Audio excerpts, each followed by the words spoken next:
Нийгэмд их байл л да. За дахиад эхэлчихлээ. Би надад оруулаа мó. Чи юу ч мэдэхгүй. Энэ бол байгалийн гаралтай юм. Эрт дээр үесээ өвгдүүд хэрэгэлдэг байсан юм. Тохируулан хэрэглүүл зөв гэж яриад байгаа. Миний бодлоор бол харт тамхи мансууруулах бодис гэдэг чи хоёр өөр ойлголт байна. Хожим гарах үр дүнг бодож хууль чанга байх хэрэгтэй. Ялгаж салгах асуудал бол дараагийн асуудал.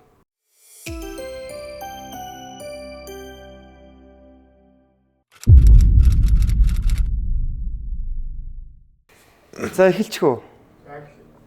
За 3 дахь дугаар үргэлжилж байна. Эхний дугаар цацагцсанаас хойш нилээдгүй их шүүмж ирсэн. За шүүмжхээсээ илүү хараал өрөлтөө сэтгэлүүд их байлээ. Эсэргүүцчээл ярьсан юмнуудыг. Энэ л яг нэвтрүүлгийн гол зорилго. Untold History. За 3 дахь дугаар дээр бас хүнд сэдв барьж авсан. Харт тамхи маань суруулах бодисын хэрэглээ, хор уршигын талаар. За эхний асуулт нь 15-аас 35 насны залуучууд гол хэрэглэгч нь болж байгаа. Цагаан тахлын. Тэгээд гадны улсуудад бол болдсон штэ, хэрэглэдэж штэ. Хуулиараа тавиад өгөөч. Зөвшөөрмөр штэ энийг. Энэ талаар юу гэж бодож байна? Тэ. Зарим бүр архинаас илүү штэ гэж яриад нь штэ. Тийм. Манайх шиг цөөнхөн амтай улсад бол энэ зэж байж болохгүй сэдв. Хууль чанга байх хэрэгтэй. Уг зөвшөөрж байгаа улсуудад явж инэхээр эмчилгээний зорилттойгоор эмчийн заавартайгаар зөвхөн одоо манайхаас эмийн сангуудаар л манайхаар л тарааж өгдөг багахан хэмжээний зорилттой байна л да. Тэр бол зоргүй шортой. Жишээлбэл хорт хавдрын эсийг 40 хүртэл хуваар эсэргүүцдэг л зүйл чинь канабис гэж яваад байгаа байхгүй. Түүнээс биш одоо манай нийгэмд хамгийн их болоод байгаа тэр метафетамины гаралтай тий синтетик буюу 100% химийн гаралтай бүтээгдэхүүнийг бол эзээч тэр бүр Европ, Америк орнуудад бүр маш өндөр эрүүгийн зүйл заалттай хоригддог. Тэнцээ зөвшөөрж байгаа чинь болохоор байгалийн гаралтай буюу органик тийм үү таримл өвсийг эмчилгээний зорилттой ашиглах гэдэг байгаа байхгүй. Тэрийг л манайхан одоо химийн гаралтай харт тамхи тийм бүр нэгсэндээ тийм хортой зүйрлүүлээд ингээд яриад байгаа. Энд чинь өрөөсгөл ойлголт. Энийг тэр бол хүмүүс мэдэхгүй байгаа байхгүй. Тэгвэл органик гаралтай мансууруулах төрлийн бодисууд нь хэрэглэхэд тохиромжтой юм уу? Ямар үед хэрэглэхээс шалтгааллах байх л та тий. Өвчтөе зовлонтой одоо идэгшгүй өвчтөе ч байдаг юм уу тий. Тийм хүмүүстэй бол байж болох л баг. Нэг дуу байлээ л дээ байгалийн ингээд. Тэн дээр бол энэ өвс бол байгалийнх гэдээ уулцсан байлээ. Тэгээ энэ байгалийн гаралтай энэ органик мансууруулах бодисуудыг нь хэрэглэх нь хор уршихгүй юм. Байгалах л та. Усыг хүртэл хэтрүүлэн уувал бөөрөнд муу тархинд муу шүү те. Тэгэхээр бодож үзэх л асуудал. Аливаа амны хим хэмжээ гэдэг чинь л чухал. Яг би юугаар хэлэх гээд би энийг одоо өвс гэж ярьдээс канабисын төрлийн ургамлыг бол зөв гэж би хэлж байгаа юм биш. Бурууч гэж хэлж байгаа юм биш. Өмнөх дугаар дээр ингээ архины талаар подкаст хийсэн шүү дээ. За. Тэгээ энэ залуучууд арх хэрэглэх нь багассан байна гэд. Угаасаа судалгааны тоо баримтан дээр ч гэсэн тоо эзээ шудлаа ярихгүй. Судалгаан дээр ч гэсэн багассан байгаа. Тэгвэл яг энэ чинь нэг 2000-аад оны их үеийн хар тамхи мансууруулах төрлийн бодисууд энэ нийгэм даяараа залуучууд их хэрэглэдэг байсан. Тухайд залуучууд дундаа бүр баян айлын хүүхдүүдийн хэрэглээсэн зүйл шүү дээ. Одоо энэ залуучууд бас 15-аас 35 насны хорон залуучууд нь 82% эзлээд байгаа. Тэгэл архийг болоод мансууруулах төрлийн бодис руу шилжчихлээ. Залуу үе чинь. Миний үеийнхэн. Надаас дээш нэг 10%, доош 10% те. Тэгээ энэ дээр залуучууд бол хэрэглээд байгаа зүйлээ зөв гэж их өмөрөж штэ. Чи юу ч мэдэхгүй. Энэ бол байгалийн гаралтай юм. Эрт дээр үесээ өвгдүүд хэрэгэлдэг байсан юм. Тохируулан хэрэглүүл зөв гэж яриад байгаа. Энд дэр та ямар байр суурь тань? Та л өөрөө бас нэг шийдэл хариулж чадахгүй шүү дээ. Зөв ч ихгүй, буруу ч ихгүй гэж нэлзааруулад. Буруу. Буруу тий яг нэг хэвээр шүү дээ. Манай улсын хувьд, манай үндэстний хувьд бол энэ бол буруу. Би төрүүлсэнтэй. Манайх цөөхөн хаамтай юмсан. Энэ бол буруу. Нөгөө тэгвэр. Энд нэг өнцөг байх хэрэгтэй. Юу ямар өнцөг вэ нөхөр? Энийг худалдан борлуулахаар оруулж ирж байгаа хүмүүсийн маркетинг тэдний худалдааны ур чадвар сайн байгаа болоод хэрэглэгчнэр их байгаад байгаа гэдэг талаар хинч бодохгүй байгаа байхгүй. Би өмнөх дугаар дээр хэлчихсэн. Арх алкогол руу бүгд буруугаж ихдэг. Аваар осол, гэмт хэрэг зодоонуудаа хахад архинаас л болсон гэж ярьдаг. Яг энэтэй ижил агаар нэг ихгүй. Хар тамхины л буруу гэж яриад байдаг. А тэрийг худалдан борлуулж байгаа хүмүүсийн өөрсдийнх нь худалдааны ур чадвараас болж энэ их тархаад ивэл яах вэ? Чи нэг бодж үзсэн үү? Би бүр далийн сэдвлөө хазаагаа орчих л тоо. Турк улсад явж исэн чинь Монгол руу буцаж исэн. Би Стамбулын онгоцны буудлын дээр байж исэн чинь нэг ах уу Монгол руу би яаралтай юм өвчтөйгөө хүнд им явуулсан юм а чи аваа явчих гэж хэлсэн. Тэгээ нэг юм дөрөв хайрцагтай им харуулж исэн надад. Тэгээ би тухайн үед бол зөвшөөрөөгүй байжсэн чинь би өөрөө эмийн санал явж хамрын туцаалга авах гээд тэгээ нөгөө ахгүй чинь хамт дагж яваад нэг цүнхийг барьсан би өөрөө чемданаа барьсан. Ингээ явж исэн. Огт зөвшөөрөөгүй. За гэд. Тэгээ би буцаад гейтлээ орох гээд цүнхээ үдсэн чинь 7-8 хайрцаг нэг зүгтээсэн байсан. Тэгээ би тэрийг бол яг артайм масуурлах байсан гэж 100% хэлж чадахгүй. Гэтэ байсан байх магадлал их өндөр. Тэгэхээр одоо энд байгаа нөгөө мансууруулах байсан уу чи бүгд импортных штэ. Мах дотооддоо үйлдвэрлэж байгаа юм бол байхгүй. Импортын. Тэр нэг гол нь хэдэн улсуудаас л орж ирд юм байлээ. Тэгвэл тэр хүмүүс оруулж ирэхийн тулд асар их зориг гаргаж буюу өндөрлөө дэмчин тавьж, мөрийг тавьж оруулж ирж худалдаалж байна. Тэгэхдээ их өндөр үнээр буюу тэнд авснаасаа энд хэдэн зуун хувийн маржин харж зарж байгаа.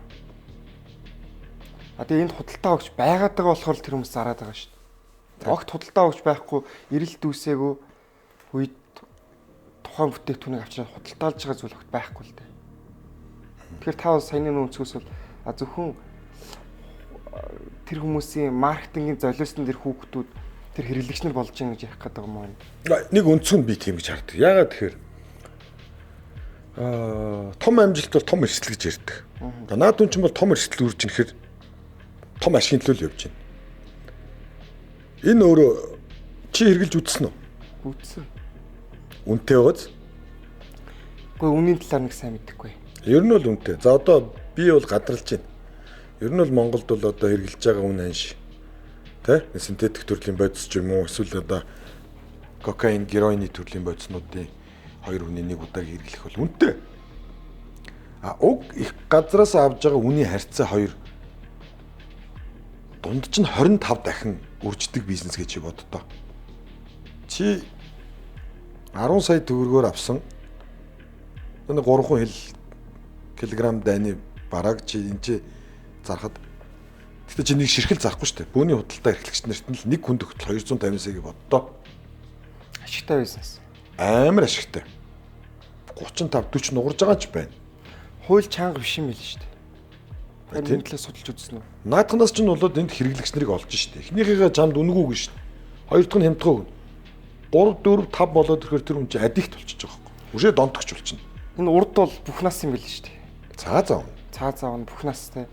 Хэрэглүүл бүхнээс зарвал цааз. Энэ бол хэрэгэлсэн хүмүүс нь ч гэсэн нэг удахгүй юм байл жил гаруй суугаад гараад ирж байгаа юм шиг. Манай улсын ялгаа энэ л байна. Тэгэл хуулийн хэрэгжилт, хуулийн нэмэлт өөрчлөлтүүдийг энэ дээр тусгаж өгч ажиллахгүй бол энэ өөрөө хуулиараа өгжүүлээд штэ. Хуулийн зүйл жил штэ.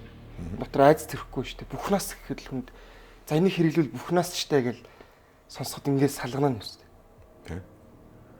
Тэгэл яах юм бэ? Бүгд л мэднэ штэ. Мөнгө нь байхад тэгээд суудаг юм уу? Шорон суудаг юм уу? Мөнгөтэй юм. Тоон судалгаанууд гарсан л да. Хар тамхи хэрэглэгчдийн тоон судалгаа харахад 24 оны судалгаагаар 316 сая хэрэглэгч дэлхийн нийтээр байна гэж тогтоогдож байгаа. Гэхдээ энэс их байгаа. Их тоо. За Монголд болохоор 100 мянган хүн хүрсэн гэж 2024 оны судалгаагаар гаргаж ирж илээ. Тэрнээс 10 жилийн өмнөх судалгаа нь бол 67 мянган хүн байсан гэж ярьж илээ. Тэрийн тоол асар хурдтай өөрчлөгдөж байна, нэмэгдэж байна. Тэгвэл хоёлоо хэрэглээд байгаа шалтгааныхын талаар ярилцъя л да. Ямар хүмүүс хар тамхи хэрэглээд байгаа? Дондогч болоод байгаа. Нэг хүний нэг удаагийн хэрэглэх. За хоёр хүн дундаа нэг удааг хэрэглэн чи сая 200 мянган төгрөг гэхээр ямар боломжтой хүмүүс хэрэглэх вэ? Бодгол асуудал. Тийм үү? Тэр хүмүүс жаахан Монголд хэрэглэхээ болоод гадагшаа яваад 70 дээр амарч явахдаа хэрэглээ 7 хоног амарчаал ирж байна. Шаардлагатай бол биеийнхэн бүх үсийг ваксанд орчуул ирж штэ. Шинжилгээ хийж авч чадахгүй штэ. Хөөс ямар учиртай. Үсэр чинь одоо шалгадаг болсон штэ. Манай цагдаагийнхан бол 3-аас сүүлийн 3-аас 6 сарын датаг гаргаад авчдаг байхгүй. Зарим нэг хүмүүстэй сая тэгээ хэвлэлээр ингээд одоо нэрийг яриад байгаа чи мэдчихэл байгаа тий. Сайхан зүхтааж байгаа нэг том компани босс тий. Нилээдэн сар сайхан зүхтаж байгаа л сайхан битүү вакс эзэн л Монголд өрөөд ирж байгаа байхгүй Монголдо. Тэрнээс дээж авч чадахгүй шүү дээ. Тэг юуг нь нуух юм бэ? Шалтгаан байгаад байна л да. Хэрглэж байгаа шалтгаан. Юу гэж бодож байна? Дахиад хэлье. Нэг удаагийн хэрэглэх нь сая 200 мянган төгрөгийг дайны юм хэрэглэж байгаа хүнд ямар юмны шалтгаан байх вэ? Зүгээр л зугац ингэ шүү дээ. Түүнээс одоо өвчин зовлондоо нэрвэгдээд амьдрал хэцүү байгаадаа ч юм уу эсвэл ажлын ячаал их байгаадаа болоод сайхан тайвшрахын тулд хэрэглэж байна. Би бол тэгж бодохгүй байна. Үгүй хаа. Арай л Яг би олон хүмүүсийн үгийг сонсч ирсэн харт тамхи бол ганцаард нь л үний эргэлдэг зүйл юм а гэж. Ганцаарсан сэтгэлээр унсан сэтгэл тавгүй байсан. Тэг өнгөрсөн дурсамжууд одоо шаналж байгаа хүмүүс хэрэгэлтэй гэж. Байж болох. Монголд бол Байж болох. гадны улсд бол хэрэглээ бол гэхдээ янз бүр л байд юм билээ. Бүр хэцүү гудамж дүүргүүдэд бол яг тийм зүйлдээ шатаж хэрэгэлдэг хүмүүс их байхад яг шоу фестивалуудын үеэр цэвэрхэн хэрэглээ гарчдаг залуучууд нь л дүүрэн юм билээ. Байж болох л. Манад бол гэхдээ зугаат цэнгэлдээ авч хэрэглэж байгаа нь цөөхөн зовлон шаналлалтаа авч хэрэглэж байгаа нь их баг. Тэгээ зугаат цэнгэл эхэндээ зугаат цэнгэл хийж хагаад төгсгөлдөө зовлон шаналл болдог гэж үзэж байгаа. Олон хүмүүс тэгж ярьсан байл. Байж болох л. Гэхдээ та зөв өнгөтэй хүмүүсийн хэрэглээ гэж бодож байна одоо хүртэл. Тий. Гэхдээ чи бодолтой. 2 3 хүүхэдтэй байрны ипотекийн зээлтэй хүүхдээ нэг ажтайхан нэг улсын сургуулиас гаргаад оюун сургуульд оруулах юмсан машинаа нэг дээрдүүлэх юмсан байраа нэг томруулах юмсан гэж зориод явж байгаа чи түрүүс 15-аас 35 насныхан тийм залуу хүмүүс амьдралын төлөө явж байгаа залуу хүмүүс тий нэг орой нэг сая 200 мянган төгрөг багтаа шүү at least сая 200 мянган төгрөг тийм аваад хэрэглээд сууж явах уу гэдэг бодлого сонин штэ тий миний л бодлол доо нэвтрүүлэг эхлээд нэг 10 гаруй минут болчлаа 13 минут болчихов. За 13 нас урцсан. Тэгэхэд арай 1 минут нэг хүн хар тавнаас болж тасарж байгаа. Тоон судалгаа гарсан байна. Яг жилдээ нэг 500-аас 600 мянган нас урсан гэдэг юм лээ. Энэс ч их байх миний бодлоор. зөндөө хөө Хар тамхины нөлөөнөөс гарсан эрүүл мэндийн хор шууд их байгаа. Таны ойр хавьд мэддэг хүмүүсээс ч юм уу хар тамхи хэрэглэсээр байгаа бие махбод нь муудсан ч юм нас урсан хүмүүс ирэх. за нас орсон хүн бол би яг таньж мэдэхгүй юм. Эрүүл мэндийн асуудалтай болсон хүмүүс маш их. Наандчил чи бодолтой аав болно. Хүүхэдтэй болно. Ямар амар удмын өвчтөй хүүхэд гарч ийн тэнд. Одоо ингээл 40 гараад ирэнгүүт тэр хүмүүсийн биеийг харалтаа. Эрүүл харилцаанд ч ороод юм ярихад хэцүү болчихсон хүмүүс. Алкоголноос илүү хор нөлөөтэй юм билээ шүү дээ. Тэр хүүхдийн генд бол Амар шүү дээ. эрүүл хүүхд төрөхгүй юм билээ шүү дээ. Гэхдээ жижигхэн жишээ хэлье заяа. Энгийн шүүлтүртэй тамхи татхад хүний тархины мэдрэлийн хэс гэж саармагчдаг. Одоо ингэ юу гэмдэ мансуурдаг юм. Тэгээ тодорхой хугацааны дараа эрүү боллоо. Синтетик төрлийн метафетамины гаралтай энэ айсийн төрлийн бодис 1 гээд 2 дахь хэрэглэлтэн дээр тархины хэс үхдэг. Өөрөөр ингээд саармагч шууд үхдэг. Судалгаа байсан шүү дээ. 2-3 удаа айс буюу метафетамины төрлийн химийн гаралтай хар тамхи хэрэглэхэд 7-8 удаа боксинг тэмцээнд орсон дайны мэдрэлийн хэс хүчийдэг гэж байгаа байхгүй. 7-8 удаагийн боксинг тэмцээн шүү. Раунд дээрээгүй. Тим дайны тархины их үхдэг. Тэгэхээр чи ингээд шууд утгаар нь боддоо хид хэрэглээд донтцсон хүний тархины хэс нь ямар байх вэ? Тэр удамш нь ихээр юу ирэх вэ? Аимшигтай гоц. Тэгэхээр энэ бол өөрөө эрүүл мэнд одоо өнөөдөр харагдаж байгаа шиг биш байхгүй. Миний бодлоор ганцаардмал өвчтөй нийгмийн харилцаанд орж чаддгүй хүүхдүүд их хэрэгэлдэм байна гэсэн бодолтой байсан. Тэгээд яг нэг хүүхд байхдаа сонирхогч байдлаар энэ зүйл рүү ороод тэр нэг гоё санагдаад дотн мэдрэмж аваад тав тухтаа байнгаад донд үргэлжлүүлээд хэрэглээд явдаг юм. Дийлэнх хөв. Одоо залуучууд бол гарч чадахгүй тийшээ орвол. Эвгүй. 30 оны хүмүүс бол сүхээр амьдрал сүхээр сүхтүүлсэн жирээсээ босоод ирдэг сэтгэлийн хаттай нуруунд дээрээ үрг хариуцлагатай хүмүүс чинь жигшээд хол байгаад айгаа сурцсан. Одоо энэ залуучуудыг бол ингээл нэг юм л бүдрэл нэг нөхрөө урнахад бол тэр нөхнөөс нь гарч чадах сэтгэлийн хаттай хүмүүс бол их ховор гэж би хараад байна. Яг үнэ надаас анзаарэгдэж тэр чинь. Аливаа нэг тийм уналтаас босч ирэх сэтгэлийн хат. Ганц цар тамхи биш. Ер нь нэг жоохон уналтаас босч ирэх сэтгэлийн хат. Тутмаг харагддаг шүү. Тэр хар тамхи мансууруулах бодисын талаар нэг хүн ингээл бичсэн байсан л да. Яг энэ олон сурчлагаанууд ирсэн явдаг л да. Ганц удаа гэж байхгүй битгий сонирхож үзээрэй гэл үржилэн сэргийлэх ажлуудыг бас хэвлэл мэдээллийн байгууллагуудаас хийгээд байдаг. Гэхдээ хар тамхи хэрглэж үзээгүй их цөөхөн байх одоогийн залуучуудад бол өөрийгөө татаж авч гарч байгаа нэг цөөхөнч байгаа. Тэгэхээр энэ талтаар хэлэхэд хэрэглэхгүй байх цөөхөн хэдэн чанартай шалтгаан хэлчихэж. Битгий хэрэглээрэй. Чи сонирхож үзэж байгаа бол дэмий шүү хол байгаарай. Надаас үлдэж өмнө хүн асуужсэн юм аа. Тухайн үед л надад үнэхээр хариулт байгаагүй. Дараа нь би бодож осчихсан. Чи өөрийгөө чиний өөрийн аав байна гэд чи бод. Чиний хүү яг чиний энэ байгаа сонголтын дээр ирсэн байхыг чи харвал яах вэ? Гэд өөрөөсөө асуу гэж би хэлсэн дараа. Тэ? Сонирмогоц чиний хүүхэд чи яг өөр дээрээ ойлго. Хар тамхи хэрглэж байгааг чинь чиний аав харж ийн буюу чи өөрөө өөрийнхөө хүүхдийг тэгж ийн гэж хардаа. Чамаас болоод тэгж ийн гэж хардаа. Чамд ямар мэдрэмж төрөх вэ? Ийм хөгийн мэдрэмжийг мэдрэхийг хүсэхгүй л энэ талаар ахиж хизээж бити бодол гэж байл. Хүн яг дотоод мөн чанартайгаа л ярих хэвээр. Түүнээс тэрийг мянга найз нөхөд ар гэр эхнэр хүүхэд найз охин найз залуу нэлээд нэмээгүй зөвхөн өөртөө л ярилцах хэвээр. Өөрийгөө сонсох хэвээр. Энэ миний зорж байгаа зорилгод нийцэх үү гэдгээ өөрөөсөө л асуу. Одоо яах юм бэ? Үгүй тийм үстэй. Чадахгүй л одоо уучлаарай чиний дараагийн урагшаа явна.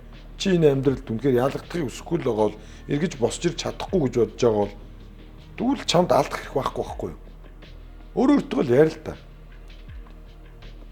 Би шудраг л хэлье. Энэ хорвоо чамаар дутахгүй. Яг муухай сонсогдсон тийм үү? Тэгтээ гашуун үнэн л тэр штэ. Энэ хорвоо чамаар дутахгүй байхгүй. А чи энэ хорвоод байснараа хүн болж төрөх энэ гоё аз жаргалыг чи тултал мэдрэлтэй. Нэг алдартай зохиолчийн хэлсэг өгдөг өстой Монголын. Энэ сайхан орчлонд ийм мя бити явлаа гэж хэлсэн байсан шүү дээ. Би мя гэдэг нь арай өөрөөр л хэлжлээ те. Гэхдээ миний ойлгоод санаж байгаа тэр ихгүй. Энэ сайхан орчлонд ингэж мя явж болохгүй. Айгу бодогддог байхгүй. Үнэн биз дээ. Орчлон ороо чамаар дутахгүй гэдэг юмыг л өөрснөө хэлдэг. Зөв сайхан хариуллаа. Хар тамхи нийгмээр л жигшин зөөцтэй шүү дээ. Хар тамхи ч юм гээл те. Архичийн үнэг ч гэсэн муу архичин гээл те. Тэгвэл хар тамхины дархийн донтол дээр аль нь хүчтэй бол альнаас нь бас гарч чадах магадлал нь илүү өндөр өвтэй бол. Хэлж мэдэхгүй юм да. Би тэгтлээ тийм адикт бол байж үзээгүй. Гэхдээ надад асуултыг чинь сонсоод чи надаас хар өнгө хоёр хар өнгөийг л асуугаад байна. Аль нь хар байна л гэж асууж байгаа юм шиг санагдчих. Над үнэхээр хариулт алга. Тэгвэл яг нөө шинжээчд бичсэн байлээ л дээ. Архины донтолтоос даруй 60-аас 90 дахин илүү хүчтэй шаарддаг. Архиугаа шаарддаг шүү дээ. Хар тамхи мансууруулах байсан шаардлагатай 60-аас 90 дахин хүчтэй байдаг шүү гэж бичсэн байлээ. Тэгэхээр нэг буцаад шаардахгүй байх тэр хэцүү мэдрэмж нь байхгүй тул дахиж хэрэглэх сэтлийг өгөх магадлал өндөртэй нь хар тамхи мансууруулах бодис байгаа. Тэгээ хүмүүс ингэ даамжраа дахин хэрэглээд яваад. Яг намайг юм хүүхэд тохт юм хөгийн юмнууд байсан л да. Газ. Тэгээ нөгөө нэг ханиадны юмнуудыг олон давхраар нь хэргэлдэг те. Тэгээ тэрнээс гадна ингээ зөндөө хөгийн юмнууд байсан. Одоо харин арай өөр төрлийн юмнууд хэргэлдэг болсон юм шиг байлаа. Веб мэпэндээ хийж байгаа л ингээ сордог те. Эцэг эхчүүд ч гэсэн энийг үзчихвэл хүүхдүүд веб татчихвал веб-ийн аваа нэг сород үзээр шалгаад үзээрэй бас. Юмыг яаж үтгэв те. Гүрээгээд нэг ахгүй дээ. Надад нэг тэгж хэлжсэн юм. Няллаа цагийн тамхины өрөөнд дотор. 10 жилийн хүүхдүүдээс судалгаа хийхэд 7 хүүхдүүд минь нэг юм сонирхож үзсэн. Бас хэрэглэгч байсан. Хэрэгэлдэг хар тамхи. Энэ бол өндөр тоо шүү. 10 жилийн хүүхдүүдийн 7 хүүхдүүд минь нэг юм хийж байгаа шүү. Амар. Эцэг эхчүүдийн хүүхдүүдтэй гаргаж байгаа хараа хяналт бол тэгэхээр сул байна. Тэрнтэй ч холбоотой тодорхой. Энэ чинь ганц нэг талыг барих юм шиг шүү дээ. Олон талт юмнууд байна. Яг үнэн. Одоо энийг бол харж байгаа хүмүүс их л байна. Одоо дөнгөж сая цагийн юм над дээр ирээд уулз явсан миний нэг бизнесийн хамтрагч ах хэлж байна. Бүх бизнесээс гарч байгаа. Зарахын зараа төрөөсхийн төрөөсөд ингэ гарч байгаа. Яасан бэ? Ганц хүүхэдтэй байхгүй. Хажуу ганц хүүхэдтэй. Одоо ах нь болсон. Нас 50 хүрч байна. Одоо эхнэр хүүхэдтэй цаг зарцуулна. Эргэл туцалгүй шийдсэн. Би хүүхдийнхаа өсөж тойрнож үсэг сурж байгаа. Бүх юмний хажууд хамт баймаар байна. Би ингээ найз нарыгаа харлаа. Найз нарын хүүхдүүд асуудалд орж байгаа ингээд харж байна. Тэгээ бүгдээрээ л хэлж байна. Бид нар өөрсдөө л хажууд нь байгаа хүүс ингэж болсон шүү дээ. Тэд нар бол мэдээж хүрээлэлээр ингээд нэлээд Монголд бол боломжийн хүрээлэл амьдралтай хүмүүс. Тим хүмүүс хүртэл алдаж ийн гэхээр ямар вэ? Оройтойг байгаа дээр эцэг эхчүүд энэ одоо хар тамхинаас илүү энэ веб гэдэг юмнаас ч бас хүүхдэд олдуулах хэрэгтэй. За 21 хүрсний дараа тэр хүүхэд тамхиа татна уу, веб татна уу тэр хүний сонголт баг. Тэр хүртэл нь эцэг эхчүүдийн хараа хяналт байх хэрэгтэй байхгүй. Байх хэрэгтэй. Өөр яах юм бэ? Энэ дээр бол бүр ингэ эцэг эхтэй хамааралтай. Тэр 10 жилийн жоох хүүхдүүд. Эцэг эхчүүд хөдөлмөрлөөл ажил хийгээл идэг. За хизээ амлах нь мэддэхгүй дээ. Хүүхдүүд тэнд ямар ч хараа хяналтгүй өсөж боожол явж идэг. Юу гэдгийг тодорхойгүй. Тэгээ нэг л өдөр за бизнес авах сайхан боллоо гэл эргээ харсан чи хүүхэд нь хар тамхит чинь болцсон байвал харамсалтай надад. Зөндөө тийм босныг чи мэдээлэл нэг ярьж байгаа байлгүй. Тий. Манай өнөөгийн нөхдөнийг зөндөл л шүү дээ. Нин үгүй яхад би ч бас голомтонд нь л байлаа шүү дээ. Тий. Тамхи хэрэглэх штеп тий. Би ч гэсэн ялгаагүй. Бүгд л хэрэгжилж исэн. Тэр ч байтугай 3 4 найзтайгаа ганц хоёр ажилтнтайгаа хүртэл байр төрөөсөлтэй байсан тэгэл. 6 сарын дараа л мэдчихэж байгаа шүү дээ. Бүгд хэрэгжилдэг байсан. Мэдхгүй. 6 сарын дараа л барьж авч байгаа шүү дээ. Надад энэ дуучин бүжигчин зөндөө олон найзууд байсан. Хэрэгжилдэг хүмүүсийн гол зөндөөч байсан. Би ганцхан үний юм хэлэхэд хар тамхи хэрэглээд тэр үний амьдрал сайжирсан л гэж нэг сонсож байгаа шүү.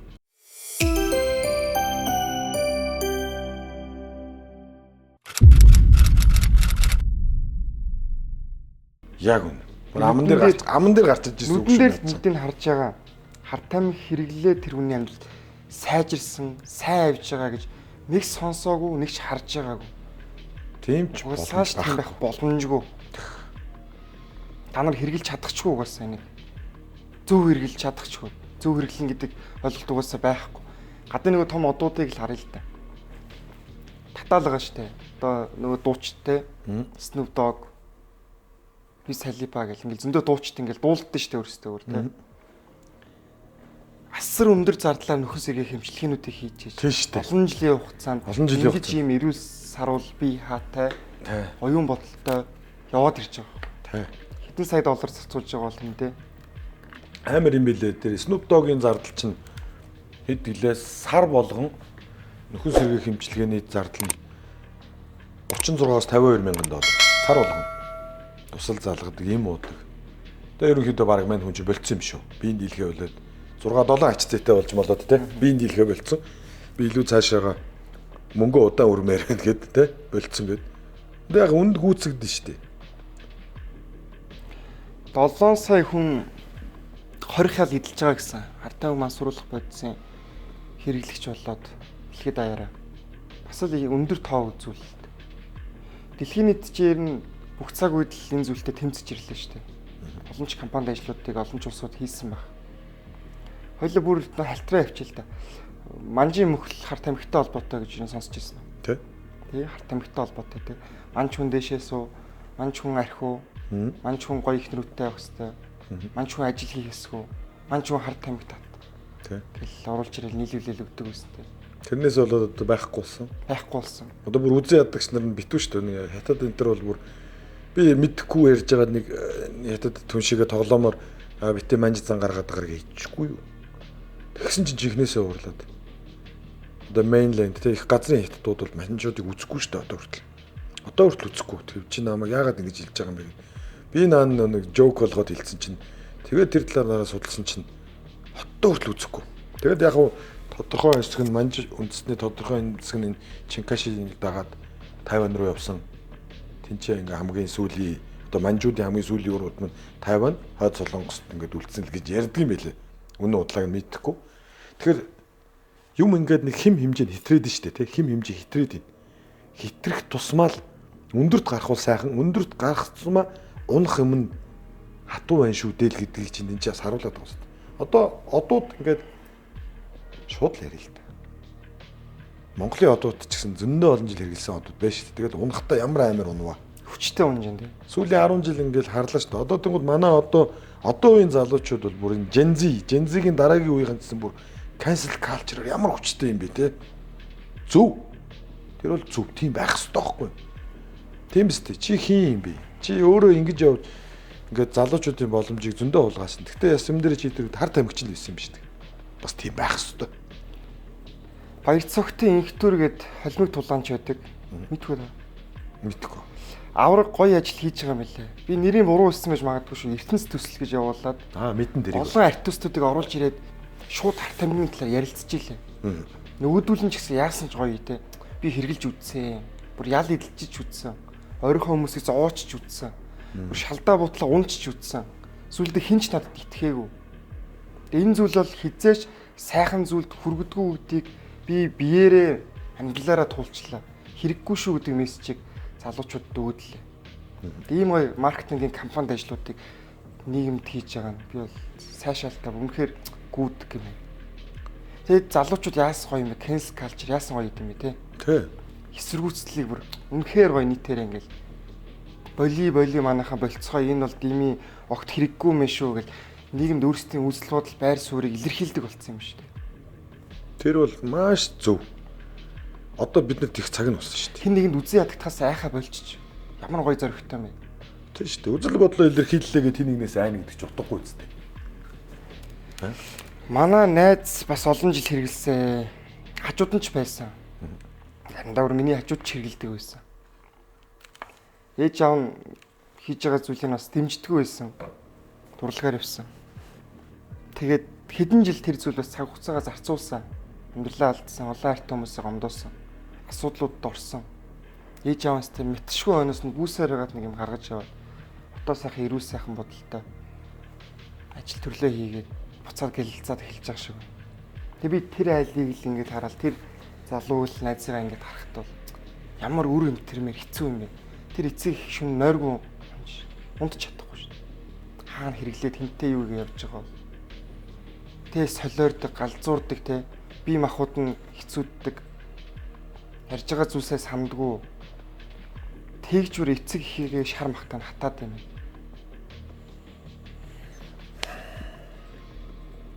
Би бол тэгээд ойрхон хүмүүсийн энэ олон байгаа байдлуудыг харчаад жигсчлээ л дээ. Бараг л хэрглэж эхлэегүй л жигсчлээ. Аав сонирхлын байдлаар нэг хүүхэд тогт ингээл баг сайхан ингээл хэрглэж үздэг байсан те. Тухайд бол айдаг байсан зүйл нь цагдаа штэ. Цагдаа баригдаа явчих үедээ л гэж айдаг байсан штэ. Хамаатнууд мэдчих үедээ гэж айдаг байсан. Өө тэр бол бүр наазахын асуудал. Мянга нэгдэх асуудал те. Та энэ харт тамхины хяналтын тухай хууль дээр харт тамхины тухай хуулиуд дээр нэмэлт өөрчлөлт оруулах хуулийн ямар өөрчлөлт оруулахыг хүсэж байна? Шууд гэлээ. Ялын чангал.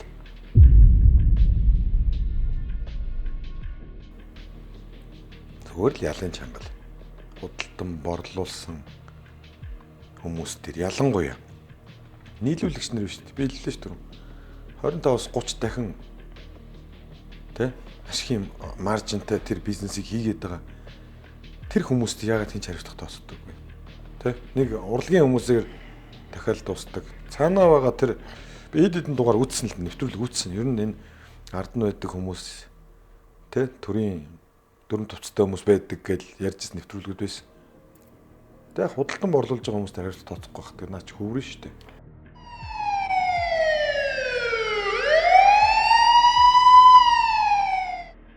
Мөрөдөд тоглоомын ажиллаулж байгаа хүмүүсийн хар заавал цагдаа нар байдаг. Ард тамхи дээр ч гэсэн ялгаагүйг сонсч ирсэн. Энэ бол үнэн. Нугаадах юм байхгүй. Би далийн нэг юм ярил л да. Ард тамхи мансууруулах бодисыг хэрэгжилж байгаа нийгэм хэрэглээ өндөр болчихлоо. Энийний бас нэг шалтгаан нь би төр зэсэг гэж боддтой. Сул байна шүү дээ. Үгүй энэ төр зэсэг хулгайч нар гэж боддтой. Жаргаж нэг хэрэглээд байгаа хүмүүс их цөөхөн шүү. Ихэнх нь зовлон шаналлаа, өө гашууга барьж дийлэхгүйгээр ард тамхи мансууруулах бодисыг хэрэгжилж байна. Тэгтлэн сэтгэл санааны асуудалд оруулж амьдруулж байна. Ядуу амьдруулж байна, хэцүү амьдруулж байна. Тэгэхээр гол буруутай нөхдүүд нь бас саарал ордонд сууж байгаа гэж би боддог. Нийтээрээ энэ хойд хорооллууд ч архиуж байгаа. Сайхан байгаадсан бол, хас жаргалтай амьдраадсан бол архиух уу? Бас нэг бодгол асуудал. Рэпер цэцгийн дуун дээр гардаг үстэй. Ах нар архинд орсон, бацхан нар хар тамхинд орсон гэдэг шиг те. Хашаа архиугаад урагшаага хар тамхид татаад. Одоо тэгээ яах юм? Одоо тэгээ яах юм? Би бол энэ асуудыг ингэж боддог юм ба. Магадгүй нэг үдээс сууж байгаа залуучууд бодох хэвээр. Аливаа юм боломж гэж харах хэвээр. Жог муугаас сонсогдож магадгүй уучлаарай даашка. Хар тамхинд орж ийн үү, архинд орж ийн үү? Тэрийг харж байгаад эрүүл ухаантай, эрүүл саруул ухаантай хичээл номоо хийж байгаа залуучууд амьдрал дээр мэрийгээд тэмцэж явж байгаа залуучууд тэрийг боломж гэж харах хэвээр. Одоо тгээ юу гэж? Тэгээ хүний хүмүүс амьдраад байгаа юм уу? Одоо ингээд нэг юм сони юм яваад байна. Одоо чи тэр талаар юу гэж бодож байна? Би чамаас асууя. Хичээл сургууль хэрэггүй. Их сургуульд ороод яах юм? Бүгд Элон Маск шиг болъё. Бүгдээрээ ютубер болъё. Инфлюенсер болъё. Тийм үү? Монголд алдартай худалдагч гэсэн гэдэг шүү дээ. Алдартай худалдагч болъё. Чи юу гэж боддог тэр талаар? Хандаа бүгд Элон Маск шиг болох мөнгө энэ дөрвөн уулын олд чинь байгаа юм болоо гэдэг нэг асуулт байна. Тэ? Дахиад тэгээ энэ улсад одоо мундаг инженер хэрэгтэй биш үү? Энэ улсад мундаг тоогооч хэрэгтэй биш үү? Бизнесмен болъё. Бүгд дарга болъё гэсэн мөрөдөлтөө шүү дээ. Тэгэл хөрсөн дээрээ гон шүү дээ. Хэдэн жилийн дараа тэгэл тэр хүн чинь худалдагчаач гэсэн хийн шүү дээ. Тэгэхээр тэгч зорж байгаа хүмүүст бол энэд хар тамхич аригч нөхдүүд чинь сонирн биш байхгүй яг үнэндээ бол сонирн биш байхаар тэр залуучууд бүр дайрах хэрэгтэй байхгүй. Миний өрсөлдөгч 1000 хүнээс нэг нь асагдчихлаа. Би энэ шиг л алдаа гарахгүй шүүгээд урагшаа явах хэрэгтэй. Би залуучуудад гашуунч гэсэн үннийг л хэлье. Манай нэг найз аягүй гоё юу хэлсэн хажуугаар гарах хэрэгтэй. Өөр яах юм бэ? Хулганы баас гэж лээ ард тамхи. Тэгээ инээдтэй сонсож магадгүй л. Чи таттай юм сорж ирсэн гэж би тийм хулганы баас хэрэглэхгүй шүү дээ. Бас гоё ярьж байгаа юм тийм. Тэгэхээр угаасаа тийм амжилтанд хүрэх гэж байгаа хүмүүс бол тийм зүйлс холхон л байсан нэр. Яг гоё хэлж байгаа. Тийм зүйл хэрэгэлсэн хүмүүс бол хизээч амжилтанд хүрэхгүй гэдгийг 100% баталгаа гаргаж өгье.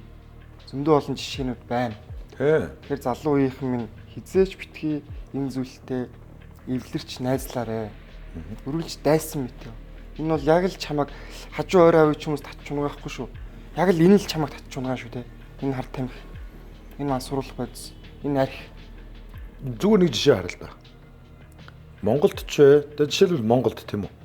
Бизнесийн одоо амжилтанд хүрээд одоо нэг үгээр босс болж чадсан хүмүүсийг хар. Тэд нар хар тамхинд донтогч нар байна уу? Тэд нар ард архинд донтогч нар байна уу? Үгүй л واخгүй юу? Юу гэдэг лээ? Хүнийг бүгдийг унтж яхад ажиллаа хийж исэн. Бүгдээрээ ууж идэж яхад ажиллаа хийж исэн хүн л өнөөдөр энд хүрдэг واخгүй юу?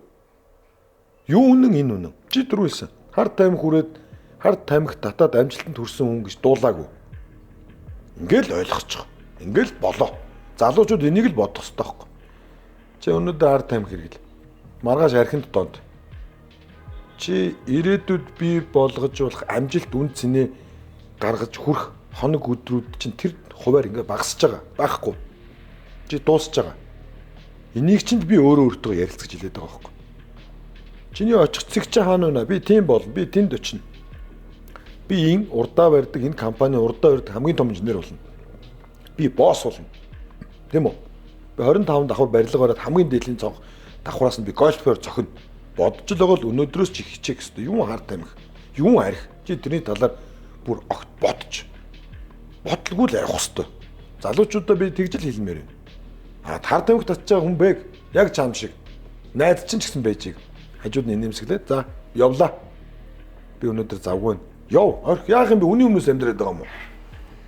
Дахиад мессеж байна. Муухай сонсогдох уучлаарай. Нэг мессеж байна л да. Хажуу орой би хүрээлэх чухал гэж ярьдэн шүү дээ. Тэгэл би нэг ийм чи хэрэглээд үзэхүү те гоё шүү дээ. Жохон гуниглаад байгаа юм, жохон тийм байгаа юм. Зовлон үг нэг мартал та. Нэг сороод үзэлтэй. Тэр хүн бол чиний дайсан гэдгийг санах. Яг зөв. Чиний найз хизээч. Чам хоошин татах гээд шүү дээ. Найз чи хизээч биш тэр хүн чиний дайсан ойлгомжтой. Өөр шиг новшийн байран дээр чамайг авч хажуудад суулгах гээд шүү дээ. Яах юм тэгж. Залуучууд бодох ёстой байхгүй. Би ээжтэй ганц, аавдаа ганц, тийм үү? Би эхнэр хүүхэдтэй ганц. Би ганцхан шүү дээ. Энэ бол миний хайртай хүмүүс, надад итгэж байгаа хүмүүс олон байгаа шүү дээ. Ирээдүйд сайхан аз жаргалтай амьдрий гэж байгаа те. Амжилтанд хүрэхийг хүсэж байгаа залуус бол орчин үеийн ухаалаг залуусын сонголт хар тамхи биш шүү гэдгийг л энэ подкастаар дамжуулж хэлэх гэсэн зорилго маань тэгээ биеллээ те. Тийм одоо яах юм? Ийм юмнаас ер нь жоохон бодтой л ярих хэрэгтэй байхгүй юу? Хүний бие юм уу? Мэдээж хүн болгонд мэднэ амны үншлэг байна. Дийхтэй чамд тэр айсыг санал болгож байгаа найз чинь дахиад хэлье. Чамаг яг өөр шиг новшийн байран дээр хамт суухыг л хүсэж чамд өгж байгаа. Ганцаардж байгаа болохоор тий. Хамт хоёлоо ингээд намайг балчиг шаварт сууя гэж саналыг л чамд өгж байна. Уучлаарай, бро. Би их ажилтай байна. Маргааш өглөө чухал ажилтай. Маргааш өглөө би лекцтэй. Харин тэр өөрийнхөө хэрэглэхгүй гэж байгаа илэрхийлж байгаа үедээ зоригтой бай те. Юунаас ч битээ яг тань шигтэй. Өө бро би хэрэглэхгүй юу яриад байгаа. Тий. Ач хулганы баас шүү дээ. Би ийм хулганы баасаар хайлтаа. Ийм шитийг би мэдхгүй. Хогийн савраа авч хайлтаа надад. Тий. Ахиж надаас битээ асуу. Босоол яв. Чиний амжилт нэг шат урагшлна. Ингээл ойлгомжтой шүү дээ. Бид нар бие биендээ жоо хайртай бай. Дашка тийм үстэй. Бид нар бие биендээ хайртай бай л да.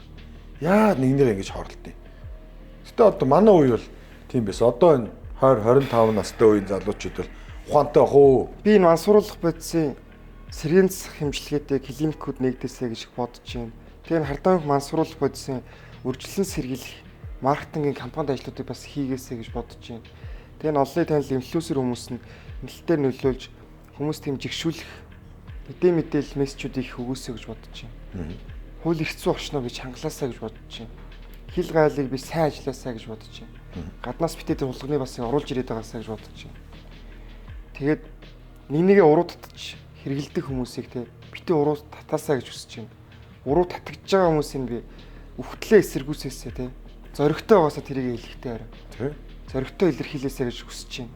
Дээр нь эцэст нь хэлэхэд хартам хэрэглээд амжилтанд хүрсэн. Хорвоо ертөнцийн байхгүй. Урлагийнхан бусад энэ салбарынхан тэр зүйлийг хэрэглэхээр онгод ордог те өөр хүн болдог. Илүү сэтгэдэг гэдэг мэдхгүй тэр татарын заяа бол гоё л гэсэн бэл. Нэг олон жилийн өмнө нэг хүн хартам хэрэглээ гэж яадын гэхээр онгод оруулдаг штэ. Чи одоо гэхээс илүү болно штэ. Одоо 20 жил өнгөрсөн мө тэр ламнаас илүү амьдраагүй гэж хэлсэн мэл. Үй үнэн л тэр байхгүй те. Хизээ нэг өдөр миний төрсөн дүү хартам хэрэглээ байж ивэл надаас ямар хариул гарах бол би өстө бүр яг ингээл цохол унаа болохгүй бол би өстө нэр хөлийн хууцгаж жагаад долон болгож байгаа ч юм уу гэртээ тэжих ба. Зөв муухагаар хэлэхэд яагаад ингэж хэлж ийнэ вэ гэхээр тэгж их алдсан хүмүүсийг бүгднийг мэддэг ойр тойрных нь хүмүүс ямар их зовдгийг мэддэг болохоор хэн нэг би эзэн нэгэн цагт энэ зүйлийг хэрэглээд ойр ойрхон хүмүүсийг гомдоогоороо гэж хүсэхгүй байна. Тэгээ нэвтрүүлгийг үзэж байгаа хүмүүс ч гэсэн ойр авчин тийм хэрэглэж байгаа хүмүүсийг үл эмчилгээнд нь явуулаа. Эсвэл тэр суулгадаг газрын суулгаа. Тийм зүйлсийг хизээж битээ төвчээрэй л гэж хүсмээр байна. Дараагийн бидэрийн подкаст бол бас халуух юм болох байх. Сайхан сэдв барьж авсан байгаа.